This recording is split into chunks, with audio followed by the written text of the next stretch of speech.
சின்ன பையன் விளையாடிக்கிட்டு இருக்கிறான் அந்த கடல் அலையில.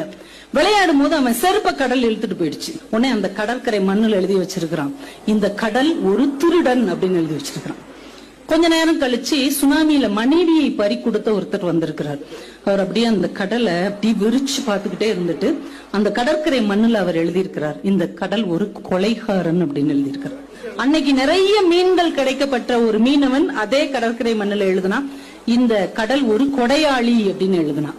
கொஞ்ச நேரம் கழிச்சு முத்து குளிக்க போன ஒருத்தர் விலை உயர்ந்த முத்தோட வந்தார். அவர் எழுதினார், இந்த கடல் ஒரு மிகப்பெரிய வள்ளல் அப்படின்னு எழுதினார். இவ்வளவு பேரும் எழுதிட்டு போயிட்டாங்க.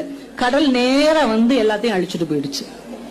ஏனென்றால் இந்த உலகம் பார்வைகளால் ஆனது. உங்களை பத்தி ஒவ்வொருத்தரும் ஒவ்வொரு அபிப்பிராயத்தை வைத்திருப்பார்கள். அத்தனை அடுத்தவர் அபிப்பிராயங்களையும் அழித்து விட்டு நீங்கள் நீங்களாக இருங்கள். நாம நேர்மையா இருக்கிறோமா, நாம ஒழுக்கமாக இருக்கிறோமா என்பதில் நாம உறுதியாக இருந்தால் அடுத்தவர் அபிப்பிராயத்துக்கு அக்கறை காட்ட தேவையில்லை. அதனாலதான்